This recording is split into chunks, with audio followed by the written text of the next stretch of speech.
there has never been a commitment to seriously address racism in the city. Nobody has really told the truth about who we are. We really got to talk about electoral reform because money is ruling all over America. It's not always about your color either. You know, just because I'm black doesn't mean I'm going to vote for you. But I will take a lie detector test. He told me point blank.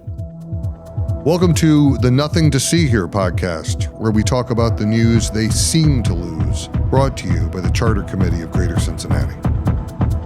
Well, everyone, thank you for clicking on us. My name is Steve Goodin. I'm the convener of the Charter Party. I'm also running for City Council. And welcome to the second episode of Nothing to See Here, which is a podcast sponsored by the Charter Committee Greater Cincinnati. As we call it, it's the news they seem to lose. And I am honored to welcome as our guest on the second episode, former council member, and I think soon to be council member again, Laketa Cole, and our former mayor, Dwight Tillery. And we are honored to have you guys here in what I think is a very difficult moment for the city. I want to say something first to our listeners who are used to kind of traditional Democrat or Republican kind of discussions. This isn't what this is going to be. This will seem very strange to you. We may not agree on every last thing that we talk about. In the charter movement, we're allowed to disagree. We're independent. It's not a true political party. Everybody's got their own take on things, but we're all kind of united, and I hope that we can make the city a bit better. And I want to talk just very briefly about the subject matter here, and then I'll shut up and get out of the way. We're recording this on August the 1st, and the city is under national scrutiny, I guess is the best way to phrase it, for an incident that happened down on 4th Street during the Jazz Festival. We know it probably had nothing to do with the Jazz Festival. Not at all. But nonetheless, we are here, and it's probably, it's brought attention probably for the first time since Timothy Thomas back in 2002 nationwide to the racial issues in this city. And we do know this, and I believe Mayor Tillery was telling us a few minutes ago about the report that came out a few years ago called Two Cincinnati's, and it's absolutely true. We are the 8th most segregated city in the United States by any measure. You know, our schools are segregated in a way that is almost like, you know, something you'd see in the 1950s elsewhere. And one of the things that just struck me just a couple weeks ago, I was in Chicago the other day, and I looked to my friend I was with. I'm like, do you know what's different here in this? We're sitting in a restaurant, kind of nice restaurant. You know what's different here than in Cincinnati? There's mixed race people in this restaurant. We're at a steakhouse, you know. Our restaurants are even segregated. Very well-meaning kind of progressive Democrat people that own the restaurants. Even when you go out at night, there are black restaurants, white restaurants, black bars. It's still like that here. It's not like that in Atlanta. It's not like that in Chicago. Well, maybe to a certain extent, but the level to which people have sort of de facto segregated themselves here is amazing. So it makes me think, you know, I keep hearing when we talk about this incident, when our political leaders talk about this incident, they said, this isn't who we are. I've heard that 3 or 4 times from the mayor and others. Isn't it who we are? Sort of, that everything is seen through this lens of race kind of quietly. I mean, I guess my question to you to start would be, where are we and how in the hell did we get here? Well, you know, I think I'm hoping they're saying, you know, the violence part of it is not us, but the tale of two cities is definitely us. And I think that's the problem that people are not willing to talk about it. Well, let me not say just people. The business community, in a sense, are not willing to talk about it and not acknowledge it because they feel that if we don't talk about it, it doesn't exist. However, that's not the case. It continues to exist, and you can see that. You can even see that right down to the politics when you look at the campaign finance reports. You can see the white and black. You can see it's no hidden fact that when it comes to raising money, even as an elected official, who raises the most money and where do you think that money comes from? You can track it and see that there is a tale of two cities in Cincinnati, Ohio. Well, you know, it's really much deeper than that. And it is not as though the leadership, the white leadership of this community does not know that racism rules the day in Cincinnati and has done so. But it serves their purpose as well as other whites in the city of Cincinnati. You had a report all in Cincinnati 2019 that calls out the segregation. How do you get segregation? How does segregation exist? Where does it come from? Right. You know, it comes from the policies and the practices of the government, the real estate industry, the business industry. That's how you get racism, which means that white people are treated better than black people are treated. And it's very well documented that we have this problem. But neither the business community, nor the political community, nor the so-called civil rights community, nobody has really told the truth about who we are. The mayor's statement is a typical politician statement. This is not who we are. Well, you just got here, my friend, so how would you know? I've been here 77 years. I lived in the West End, and we're recording not too far from there. And I saw what happened to us. Our family had to leave. And for 60-some years, they never did anything to do what they said they were going to do to rebuild. But this happened throughout America. You know, with the interstates, they went right through the heart of the black community. And what did that do? That broke up the economics. It broke up the culture. It did a lot of harm. And then we had to buy properties that white people had lived in for 50, 60 years. And now they were fleeing to the suburbs, selling us the property that was already old and run down, and we had to pay 2 or 3 times as much. It keeps us all the way, always at the bottom of the economic ladder. Talk about the political piece of it. The Charter Committee, to its credit, wanted to get rid of the corruption in government. And that was a noble calling, because you're never going to get rid of corruption in government. Hell no. It's just not going to happen. It comes back in every generation in some way. It's just not going to happen. But then PR came about, and PR had a way of giving proportional representation. Yeah, for those. Yeah, to the young viewers who don't know, right? PR, early form of ranked choice voting, that was a key part of the charter for many years. And people like to talk about Ted Berry, but there was a black man in the 1930s who got elected to city council long before Ted Berry, and so it did give a chance for the black community to have a voice, and as Mayor Berry was able to gain more momentum in 57.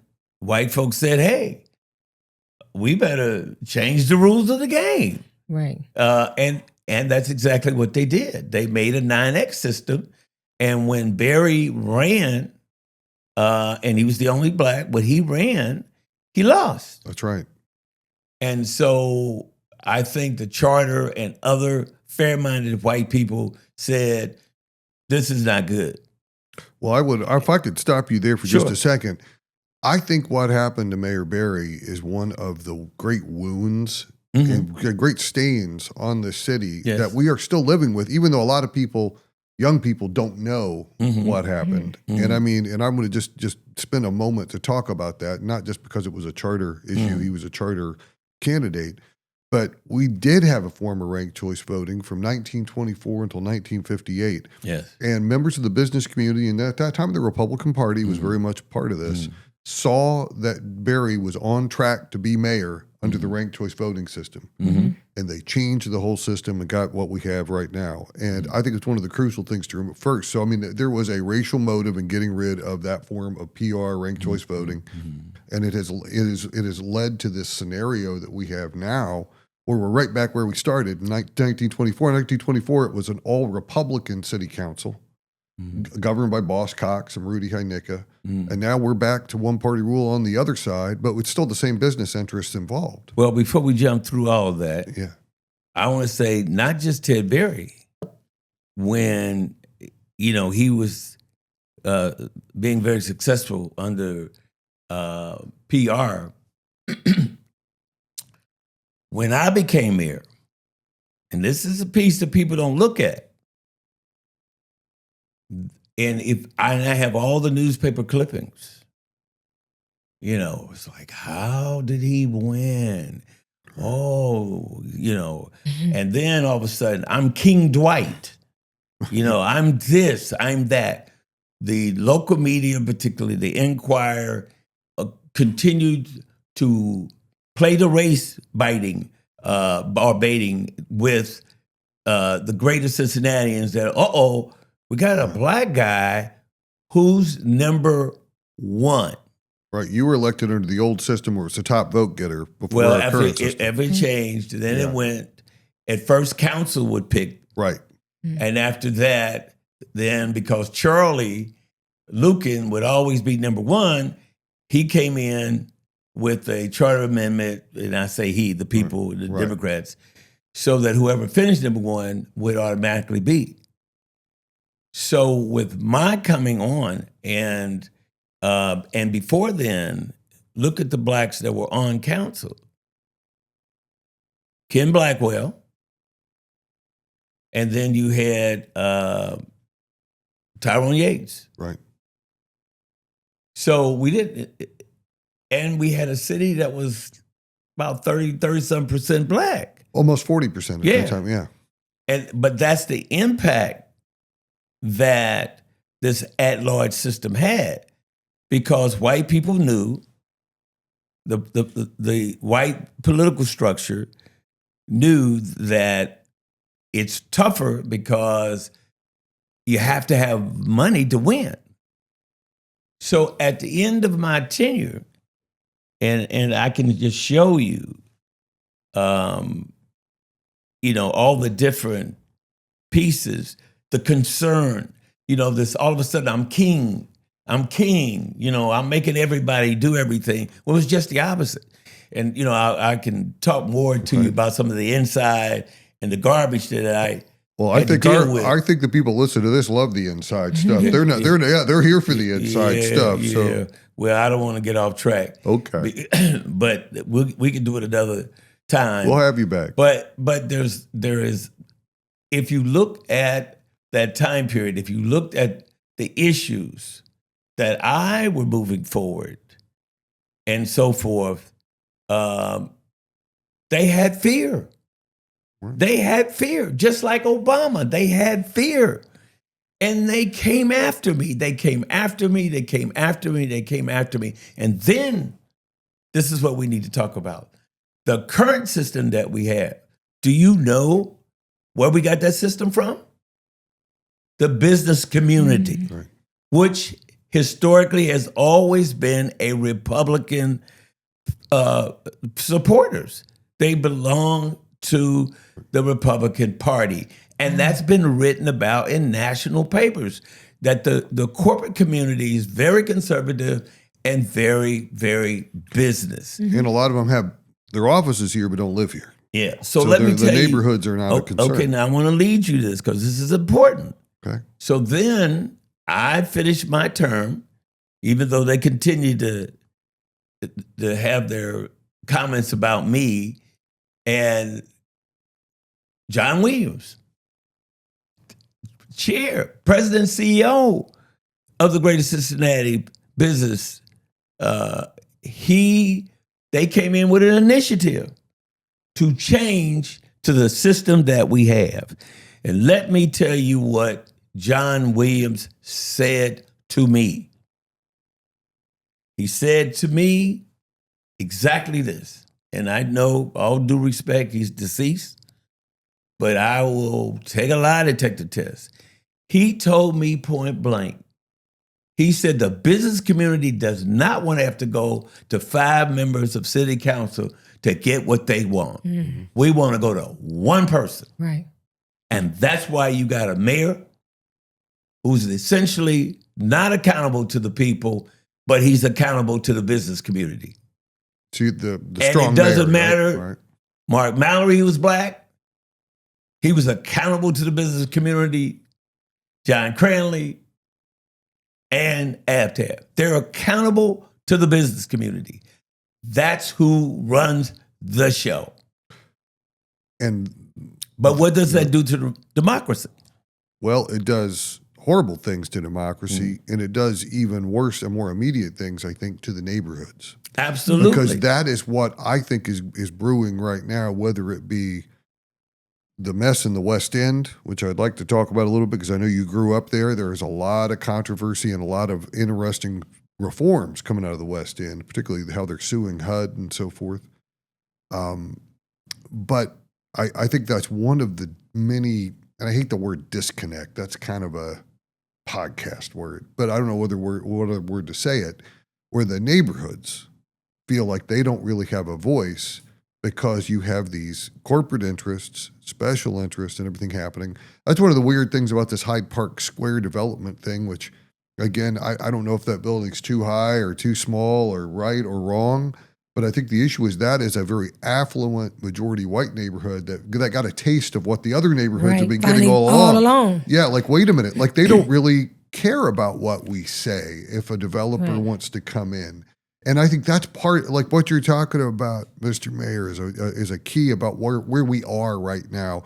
Is just, the neighborhood concern, everything, even this connected communities thing, is designed to limit neighborhood input. Absolutely. Community council input, because they don't want it. Absolutely. The business community made its move, you see. Right. So it really doesn't matter how many blacks you have on the city council. Right. We had a majority of blacks, and I didn't see anything of substance to address. Some apology about how they did black people in the West End, and an apology. That's the best you're going to do? Right. It makes no sense to me. And with the majority member of black members, money rules the game. We only need to look into DC and see how money is ruling the game. So at some point, it doesn't matter what color you are. It matters who's putting the money in your campaign. And whether you're going to be accountable to the people who put the money into your campaign. But that's the key, and that's part of why I said we really got to talk about electoral reform, because money is ruling all over America. You see, so you have a 9X system, and you make it more difficult, and things and people have to go and get money, and so who are they the voice for? And we see that there's not community representation. Right. It is absolutely business. Well, that's one of the reasons why. And let me say this. Sorry. Let's add on. Let's look. People could talk about free press all they want, but there's no such thing. There is no free press. 6 companies own 90% of the media in America. Okay. Right. I just want to jump in there when you talk about, the representation that we had. That's the reason why we lost. We there's no secret. Why did we get Nolan instead of making sure that seat went to a black male? That was money. Yeah. That was the business community. Yeah. That was the business community. And you're talking about, again, for our folks, and this is, I don't want to be mean to Evan Nolan, but a little bit I will be. We got to say it's Evan Nolan, because no one knows who the hell he is. He had zero background in this stuff. Not at all. He had zero community. I think maybe he had been on the Oakley Community Council for a very short minute. His qualification was being the mayor's treasurer in his campaign. Right. Yeah, sure. He's somebody that just came out of nowhere. There were other folks. Love him or hate him, but people like Raphael Prophet, others have been involved in the community who were in the mix for that seat. Correct. And then suddenly you get this guy that no one knows who he is. Right. Well, that was all about money. That was the business community. Yeah, but that might take on a whole nother kind of conversation, because it's the Democratic Party. The Democratic Party had not been open particularly to black people, and maybe to white people. They select. But who puts money in the Democratic Party? And tell me how you know who's a Democrat and who's a Republican. Come on, folks. Right. Look at these people. For as long as I can remember, they call themselves Democrat, but they govern like Republicans. Well, yeah. And the Democrats have been in charge of city council over 60 years, And what has it done for black people in particular? What needs and issues have addressed? You know, it's always a lot of lip service. But they're afraid.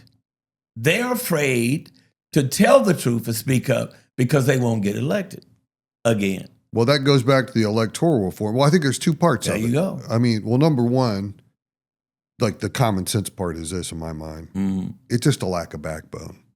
Mm-hmm. You can still, even under the system, just stand up and say no. There were a couple times when my 2 years on council, and again, you both served way longer than I did, but I had people that were even donors of mine so mad at me, okay, that they couldn't stand it. One of the things was over Wendell, too. There was real pressure to try to replace him with somebody, with Sure. Wendell Young. There were a couple other votes that we took, particularly one involving the city manager and her powers and raises.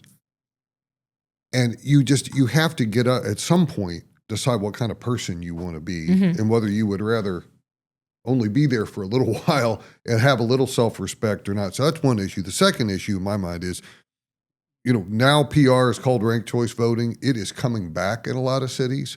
We were actually originally working with the statewide group to try to get it on the ballot this fall, but we think with everything else going on, we just could not. You know, we have a real chance, we think, of getting our candidates on. Well, we need to pick that back up. But I think it would Get through bring this election. back actual independent people on council.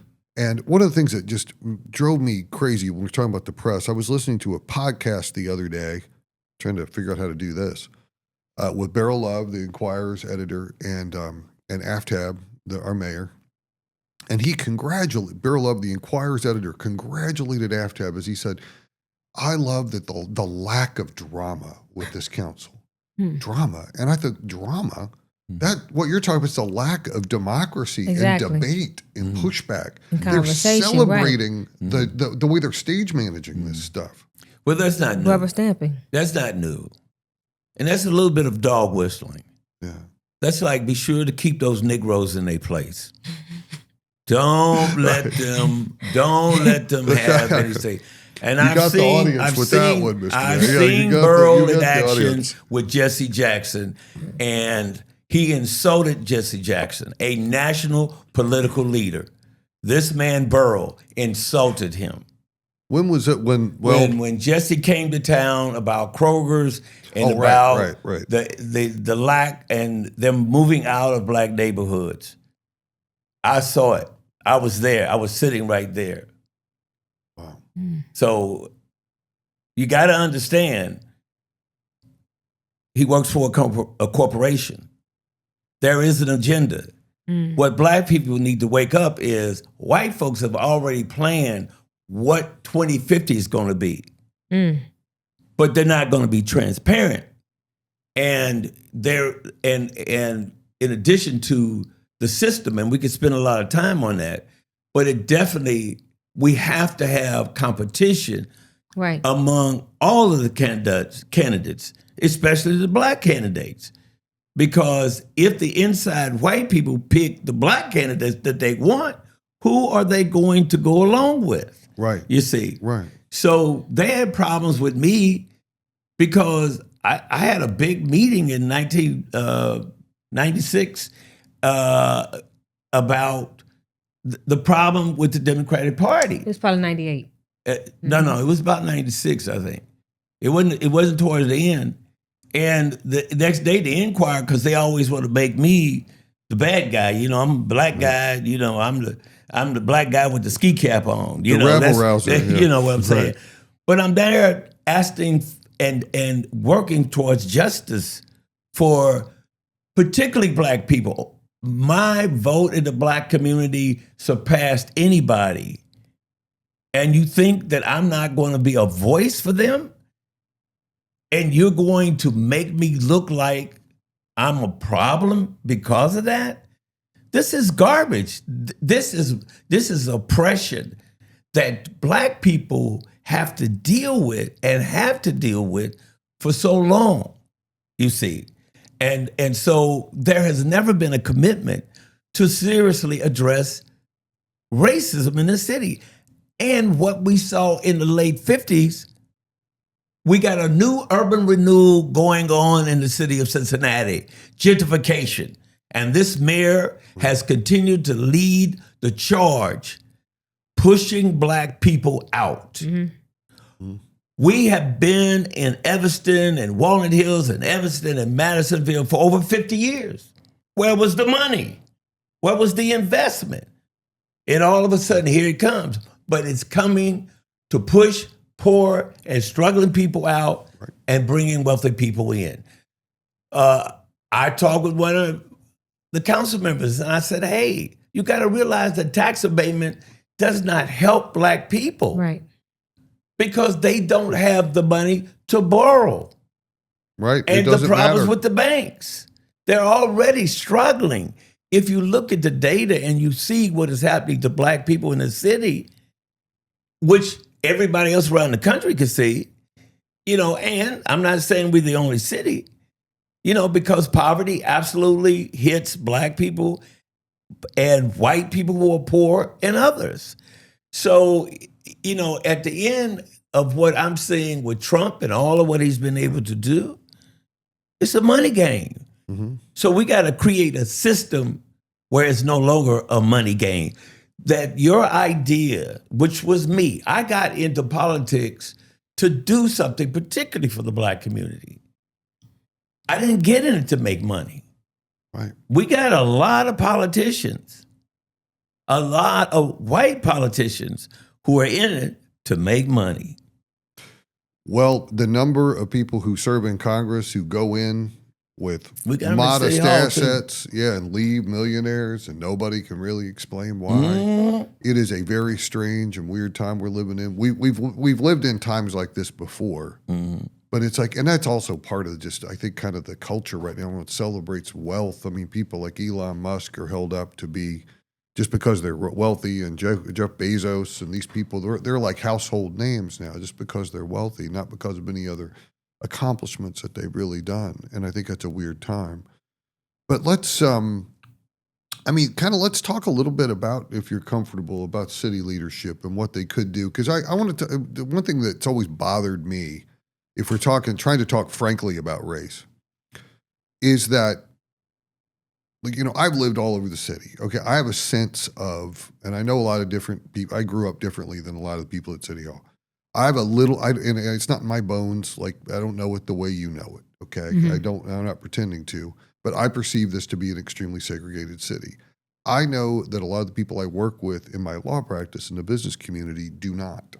They will point to DEI programs in their companies. They will point to the Black people they know in their lives.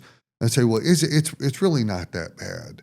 It's really not that bad, and that's their perspective, and that's where, and that is where you see it in the money they give, you see it in the candidates they support, and you see it in the policies that come forward.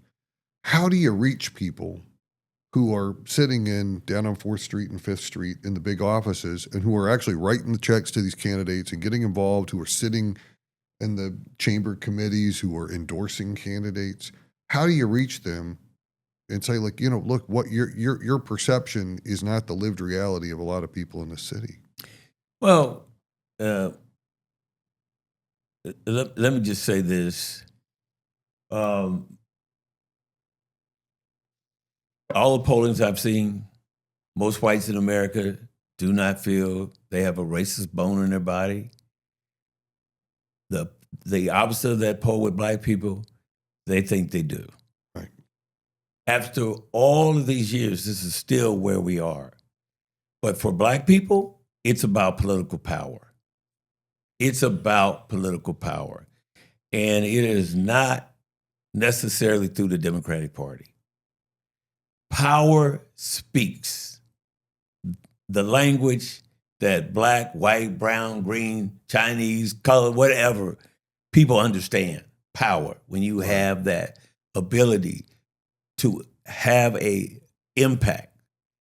And again, you had 5 Black members. And I said to some of them, you have a great opportunity. Oh my God, I wish I could have been on city council. Yes. But it's not to be unfair to white people. It is about saying to them, we have to share in the same taxes that we pay into, and we need to get our needs and things addressed.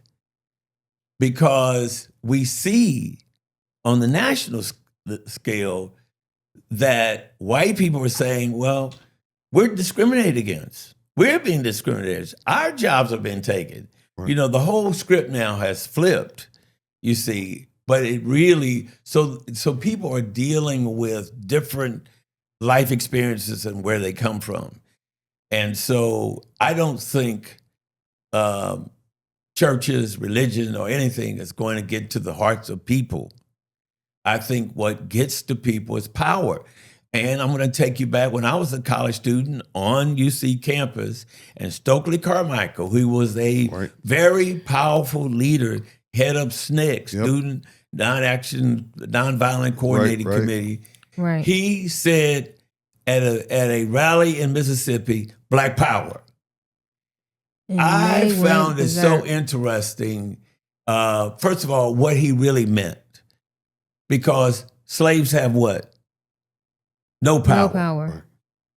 And that's why they was upset. So as soon as he said, Black Power, and it made the whites go crazy. Like blacks, you're not power. You're not supposed to have no power. Well, the idea of black people as a voting bloc, as an organized bloc, scared the living daylights out of people like, I don't want to throw my dad under the bus, but people like my dad. He's 85 years old at that time, It does. Yeah, and they know that, which is why the voter, a lot of the, like right now, they're purging a lot of voters. Who do you think are being purged? What do you think the message behind that is for? Because generally we're not getting to the polls a lot of the times. And so who is getting purged off? The blacks are getting purged off. And so it's designed because they don't want us to have power, particularly at the end of the day. I mean, we have 5 blacks on council, and, be that what it is, they didn't understand or realize the power that they have or had, and then didn't do anything with it. They certainly didn't vote as a bloc. No, I mean, even with, let's go with the 33rd. It used to be, where I lived at, the state representatives, that district used to be 33rd. It was always, black. They went and they changed those lines. They broke up that whole entire district. Now part of Bond Hill's in one district and part of Bond Hill's in another district. That was by design. So therefore, it's breaking up the power so the blacks don't have power. I agree. And I always said that in my mind, and I get a lot of my friends who are on the Republican Party get furious at me when I say this, but I just think it's the truth. The two worst legal things that have contributed to this is our gerrymandered. I mean, the fact that we're kind of we have, and it's not just in Ohio, it's everywhere, and it's not just the state districts, it's just across the board. The fact that we don't have some neutral third, even California, has a neutral third party, nonpartisan approach to drawing districts lines. Where they try to keep communities together and cities together. We go out of our way to dilute power. It's not just and it happens, and it's the reverse. It's sometimes race based, sometimes not.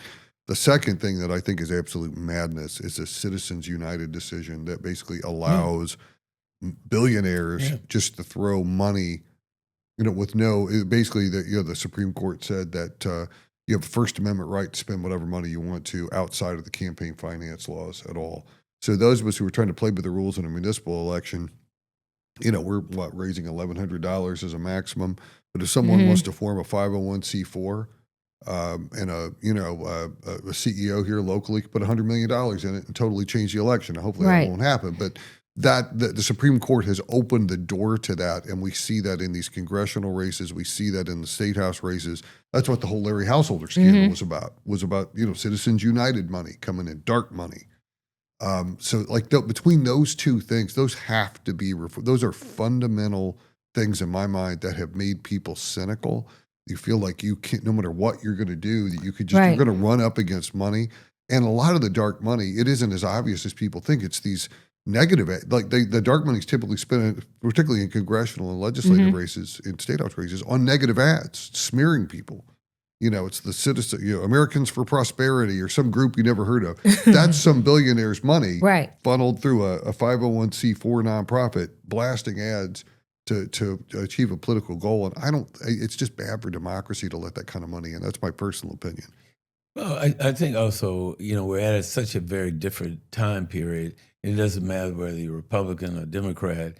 We're getting candidates that have demonstrated no prior commitment to society. They've not volunteered to work on different boards and do different things. And so they come in often being picked by the powers to be. And so that is very important. I look at the city council now, white males, 4 white males. There are early 40s, and the mayor, not 40. You look at the black members, they're 60 plus. Mm-hmm. The only one person that's under it is Mika. Right. That's under that. So what does that say about the future, and what does that say about the opportunity? How are these folks getting picked by the party? You see, so you got to look at the party.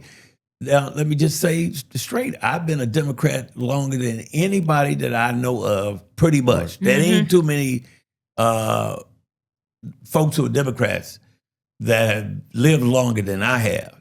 And I'm going to tell, I've seen how it worked. And even inside the Democratic Party, I had to fight the racism in the Democratic Party. These are the same people that come from all over the community, and they bring their own ideas and how they value. And too often we have some black folks who just be quiet because they're going to, you'll be okay. Just don't raise any issues. Don't challenge. That's not new. I remember when I was mayor, I saw Mike White, who was mayor of Cleveland, black man. He was fighting the same battle within the party. So it's always a struggle for black people in particular. Even though we blindly vote the Democratic ticket, we have a one-party ticket, which absolutely spells the end of democracy. Mm-hmm. You cannot have democracy with a one-party system. Tell me what's the difference, essentially, when you look at Washington. And Trump has got a lockdown on all of the Republicans and some Democrats.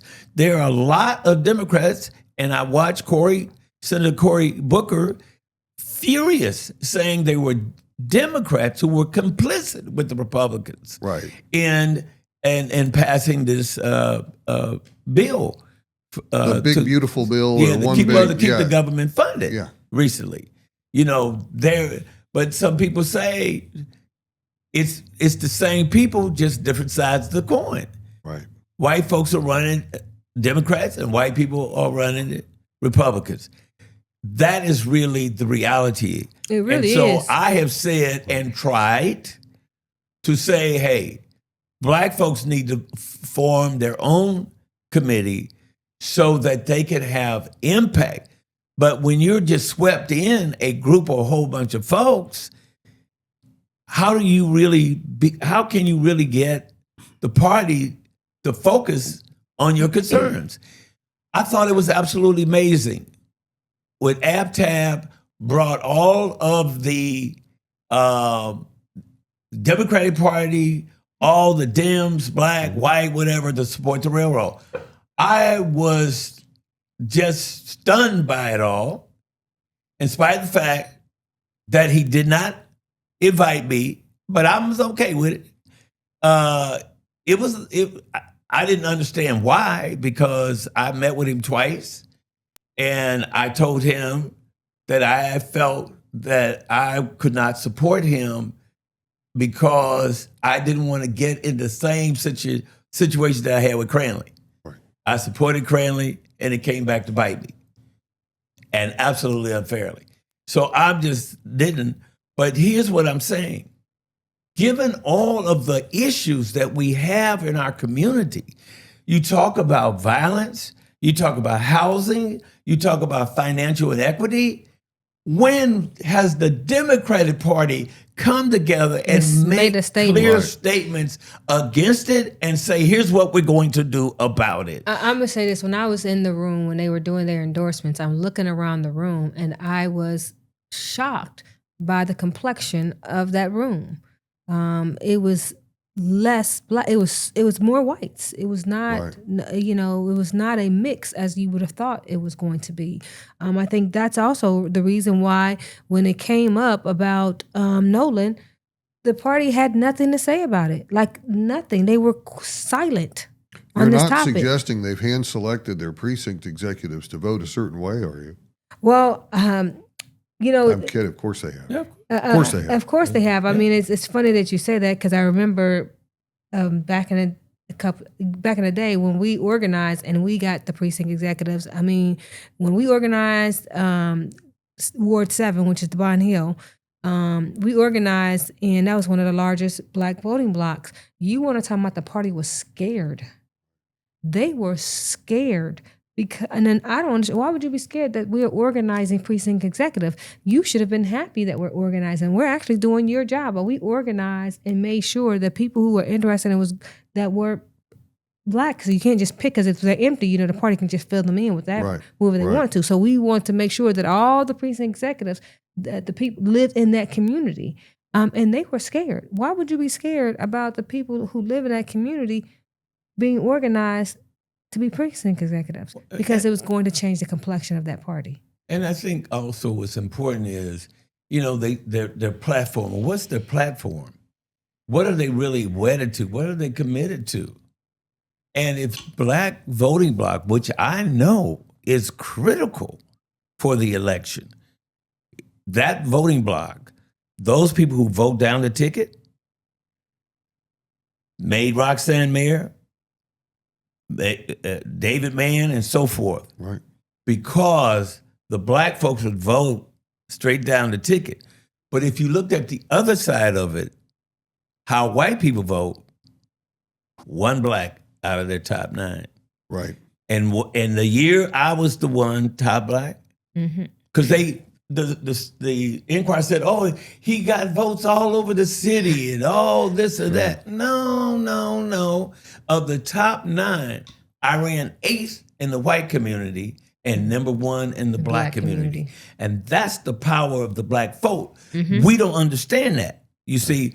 And when I was trying to begin to move in that direction, Cranley saw it, and he came after me when I told him I couldn't support him.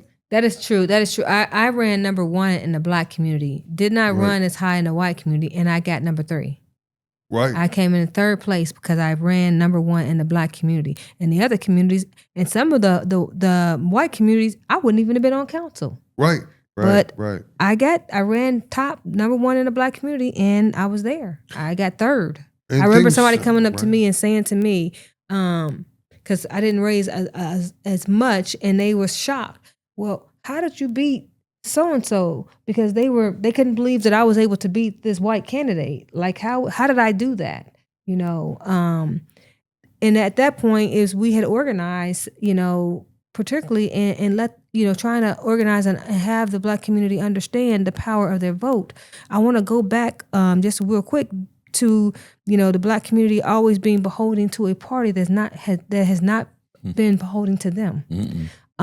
We need to be very careful, and it's not always. And I want to be real clear, and I want to say this: it's not always about your color either. Just because I'm black doesn't mean I'm going to vote for you. That's Black right. ain't always the right. I want to make sure that are you doing what you need to do for the Absolutely. community, for the black Absolutely. community. That's what it's always about. And I think the black community need to wake up and realize that they don't just have the power to elect; they have the power to unelect. And that's what they need to wake up and realize. You have more than just that power, and you need to understand and organize. Stop just voting the Democratic ticket, who takes your vote for granted, who does nothing for you. The unions, in the past, have always supported the Democratic Party. They're starting to wake up because they realize they're Yes, they not are. getting anything in return by blindly voting for the Democratic Party. I met with some of the leadership of the unions. They are not happy to the point where they have said that they don't even know if they're going to endorse or even financially Yeah, support that's what I'm hearing. anyone Yes. because they are so turned off by this council, which is surprising because this council's all Democrats. And again, the unions have always only supported Democrats. But when you got a union, but our unions who have long standing in our community have always supported the Democrats, just like the Black community are saying, because they're realizing that they're not supporting their causes. Right. And all their causes is making sure the working class get an opportunity, that they get an opportunity, a piece of the pie,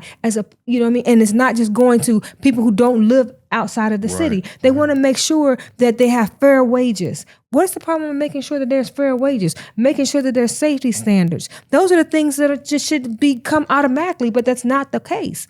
And so if you have the unions are saying, I don't even know if I'm going to support anyone doing it. That is what message they're sending. So the Black community needs to wake up. Well, and I agree with what he was saying, that we do need to start maybe our own committee. Everyone else has their own community. Everyone else has their own committee. Why can't you have the women's caucus? Right. You have the business community, CBC. Where is the Black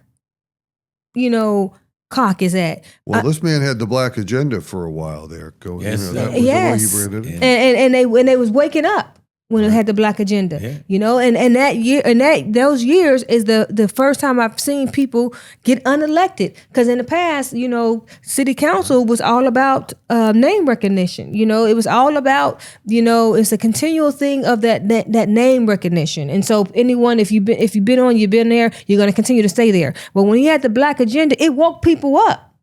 It woke people up to realize that, you know what, I do have the power. And that year when he had that Black agenda, people got unelected. People who got unelected who have been elected at least three times. Right.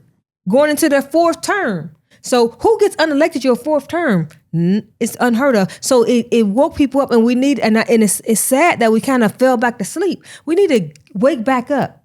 But I know we don't have a lot of time. I do want to turn our conversation back to what we originally started on, and that was what happened during the music fest. Yes. And I want to make sure, because see what I'm disturbed by is the reaction to it. And see, for me, that's one of the reasons why I'm running, because I am sick and tired of this the mayor and the city manager being reactive instead of proactive. Yeah. Okay, we know when Jazz Fest is coming, because every year, a week later, they announce it about a year in advance. Exactly. They already know. Yeah. And so for me, you continue to set this up for failure. And let me let you know how I feel this way. So hotels, this is one of the largest events in the region. Hotels are booked from downtown all the way up. Like Blue Ash, Montgomery. Exactly. Yes. To the Westchester and all those hotels. Why is it that particular weekend they chose to close 75 down to one lane? That was crazy. I heard about that. How do you expect people who want to come down during the day and enjoy some activities and get back to their hotel, relax, change their clothes, and get back down? They can't. It was a total mess up. It was a mess. I got caught in that traffic too. Someone who don't exactly, and someone who don't know would not even they stuck there. And so what does that say? Because I know for me, when I go out of town somewhere to an event and I'm continually stuck in traffic, I don't know if I want to come back there. It's just too much. It was too congested. I can't enjoy. Now I can't even get back to the very place that I spent all this money to come to see the festival, because I didn't get there. I'm late. I can't get there, and I can't get back there to watch it. That's a problem. So why would you can't tell me they didn't know about it? Why would they not say something? Hey, ODOT, don't do it this weekend. Right. We know this is put out there. Right. Let's choose another weekend, because it's funny that they closed it down on Friday and opened back up on Monday. So what was so important that you couldn't do it the week before or even the week after? That you want to mess this up. The other thing that I have a problem with is that the response to what was going on, where was the safety plan at? Right. Where was the safety plan to man the streets from the festival to Fountain Square? Where was that safety plan? Where was the walking patrol at? Because when that on the video, you saw no police presence at all. None. But I guarantee if you go to over the Rhine, 3CDC, their properties were managed. We know for a fact that they have allocated $60,000 per month for police overtime. that is primarily being spent around 3 CDC properties in this area where we're sitting Exactly. here over the Rhine. And we know that there were patrols and foot patrols up there that night that were not down there. That is actually, we can state that as a 100% fact. That is something that the chief has acknowledged. And it is, I really feel like an absolutely inexcusable failure. They're girding buildings and not people. Right. And then you want to say, That's not new. right. Correct. And here's the thing, that the response, because the week before, remember they had a press conference. The week before, their response was to have an unenforceable curfew. How was that? What is that doing? How's that the answer? So you had a press conference the week before, as opposed to addressing not only the here and now, but guess what? In the future, next week we're going to have one of the largest events. This is also how we're going to address, because historically, we all know it has the potential to have something erupt at any given time, and there was no safety plan in place. No, it was a disgrace. And now your response is to bring in the state troopers after the fact? Bringing in the state troopers after the fact, what do you think, bringing someone who don't know our community, who do you think is going to be harmed? It's going to be the Black community, because they're going to be over-policed. Any little thing, they're going to be over-policed. So again, throwing the Black community underneath the bus and don't care. And then there's going to be a problem there. So why would you, what's the point of them coming in after the fact? I'm lost. And it slaps our police officers in the face who could have done the job if you put the resources there. We're doing the job. Yeah. Well, right. They were doing the job. They were doing the job. I want to follow up on a couple things here, because I agree with you. I mean, what happened there was let's just put it this way. From everything that we can tell, okay, the incident started with this guy, the white guy, using allegedly using a racial slur, and it's pretty clear from the videos that he physically initiated this. That doesn't excuse certainly what went down later, and particularly the other people that got jumped. But it was there. If a police officer had been on the patrol doing the so-called community policing that the collaborative requires, that guy's actions might have been different. I mean, it may never have happened. Correct. Drunk white guy or no drunk white guy, if he had seen some officers standing there, he might have thought twice about engaging in this whole thing that has turned into this big national, black eye for the city. Might not have happened. But you're getting, Laketa, you got right to my issue about the city's lack of proactivity. And even when you get into the other neighborhoods like Clifton, Hyde Park, all those neighborhoods, they're screaming about the same stuff in different areas. Like last year, apparently, the administration never thought it would snow again. Okay. Right. They didn't have, and they finally, they did a big study, and they now have revealed, they were told in October that there weren't enough snowplows that were operational if we had a major snow event. City shut down for like a week. There's at least 2 or 3 restaurants I know of that died as a result of that, because they couldn't, they lost, in the restaurant business, you lose a week's business as an independent restaurant, you may be out. So they knew exactly what was coming. Same thing with the situation that we have with the potholes after. Right, like I said, they starved that money. They have starved that fund. The idea was to just start plugging the gaps with the railroad money, which hasn't hit yet. And now we have, the number one complaint that you hear across the board, railroad, is the potholes. And now they're using the speed cushions because they don't want to have police. They didn't have enough police to patrol, so they put the speed cushions primarily up and down Reading Road. There's a few film and other places because they don't have enough people to actually do patrols. And then there were some thoughts. I think there's a thoughtful way where you could have actually brought in the patrols some months ago to take over I-75 enforcement and move those CPD. We have no business, in my mind, trying to patrol 75. And we could have moved those folks in. But now, if I understand what they're doing with the State Highway Patrol, they're bringing in drones and stuff like onto city streets. And one of the ironies I can't get enough of is you have the chief of police saying that this was really the fault of the people recording it on their phones. Right. But I'm going to send drones around to record you from the sky. Like it doesn't, and we're going to bring in the state patrol to bring in more drones. Her answer to everything is just to drones, state drones, local drones. And pretty soon we're all going to be recorded. She was so mad that it was only one person that called 911. One person. Like, okay, I understand what you're saying, but at the end of the day, it's like all you keep plastering on TV is the black community of what happened. But how did it spark? How did it start? Whatever you think about the police chief, whatever you think about the city manager, let's not make them the scapegoats. Mm-hmm.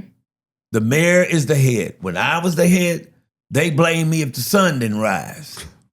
Okay? And I'm worried that ABTAB is going to throw one, if not both, but probably the chief under the bus. Well, I can tell you that's what I hear. And that so she's a short timer. And to get it up off of him. But let me go back. But I agree with you. And I think that's a whole issue, because at the end of the day, like I was saying, this was the largest event, and you chose to go to a conference. Like, what conference was so important for you not to be here? I'm not saying whether he was here or not that was going to make a difference, but you should have been here. And then once it happened, you came back in town quietly and you chose to go on vacation without saying anything about it. And now you're saying, well, this is the one time for my family vacation. This didn't happen during your family vacation. Well, I want to call bullshit on the whole thing with him, because I'll tell you, this is the thing that amazes me. So he and his team are very socially media savvy. Right. And somehow And he pays or them another, big money. and somehow or another, the Cleveland conference is nowhere. He made not a big deal about it. We actually found it. Our team found it because we actually found a copy of the agenda. He spoke at the conference. Yeah. And the New York Times mentioned him speaking at the conference. So we had to look at sources outside of all this to find anything. He knew it was goofy and wrong, and that's why he didn't even talk about it at all. And still, I will say this a little bit in response to what you're saying about the chief. I agree. The buck stops with the mayor, period, always has to.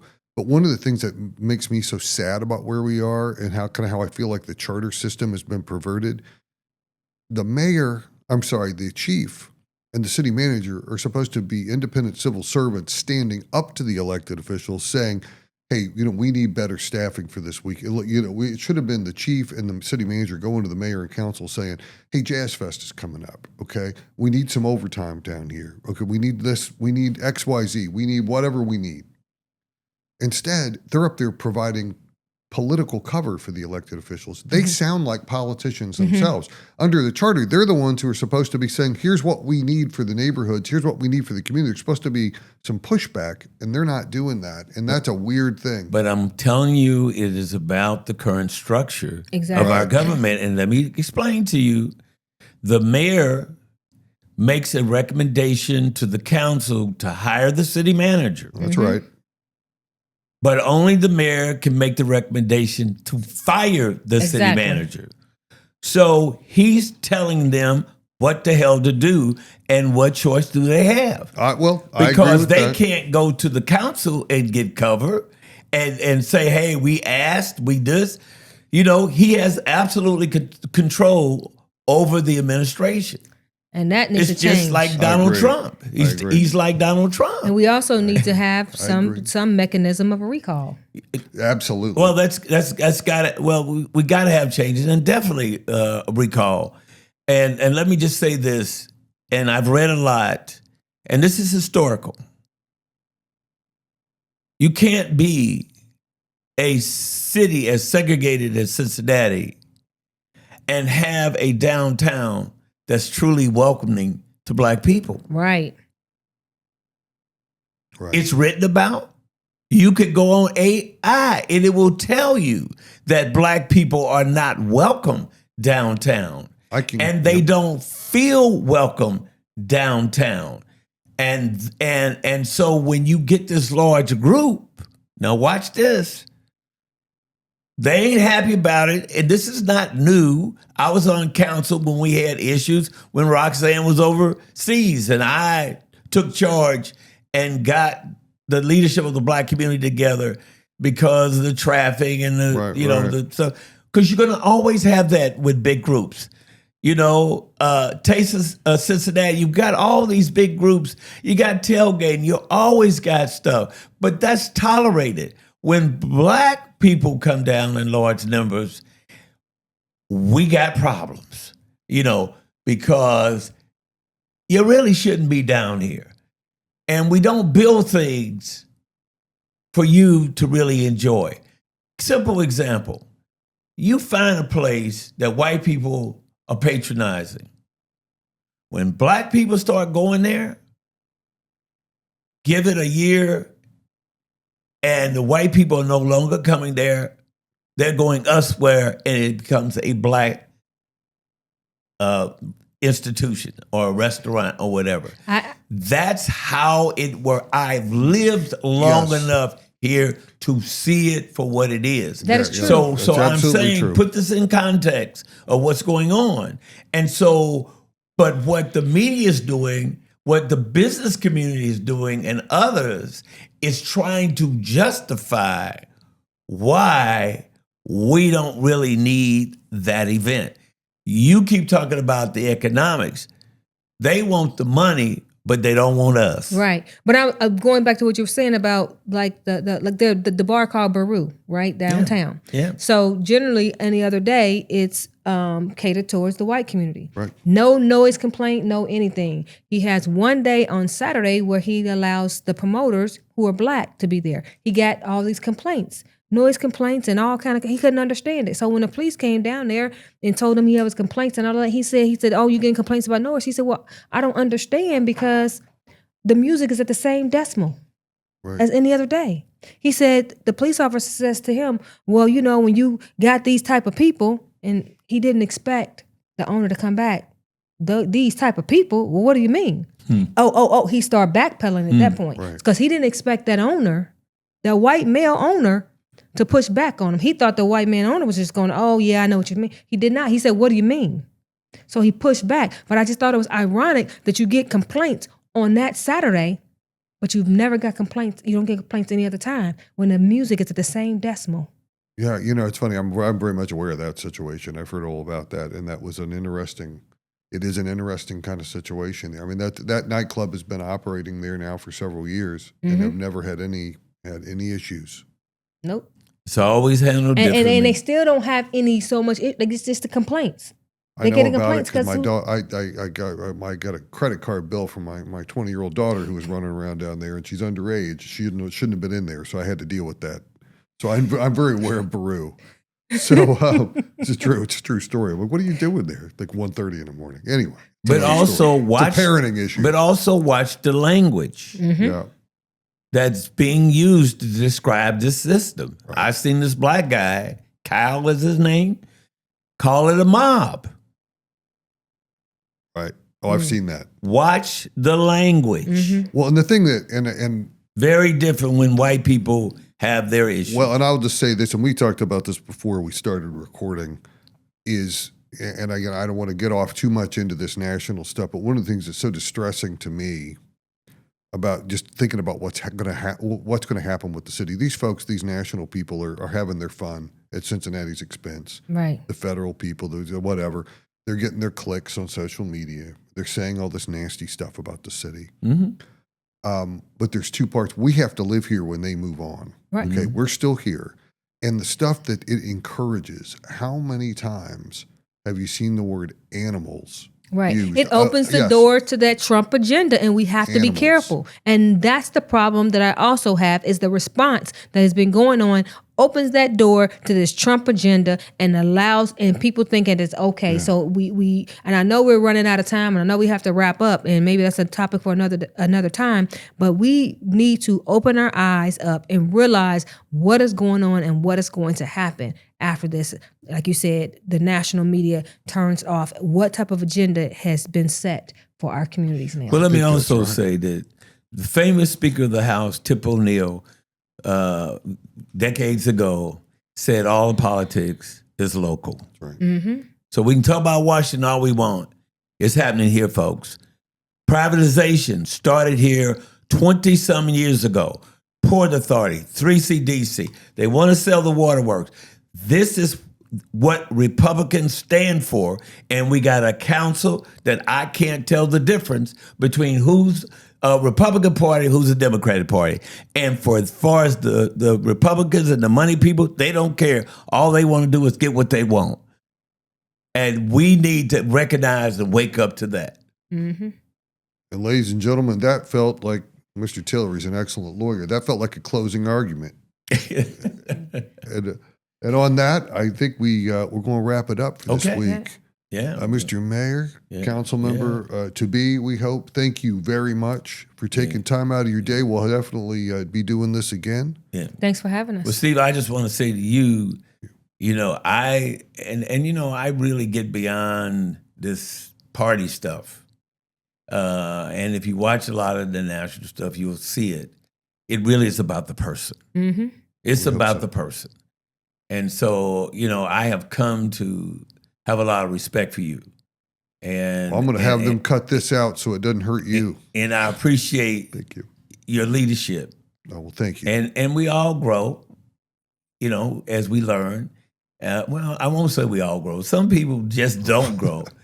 And so I really appreciate your insight and your understanding of what we're dealing with and the complexities of it, because many people don't, black or white. I mean, you got black people that if you didn't see the color of their skin, you would think they were white.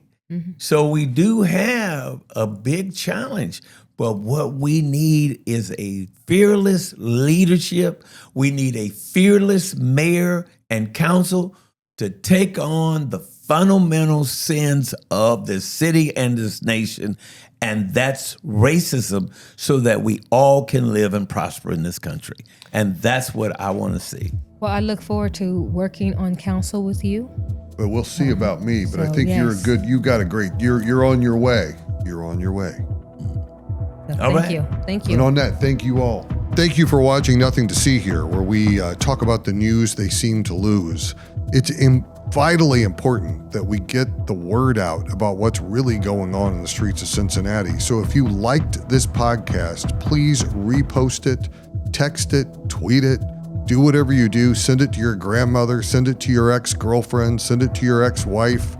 They'll love it. I swear they'll love it. Please send it out. And in the meantime, please visit our webpage at chartercommittee.org and follow us on Facebook or Twitter at Elect Goodin.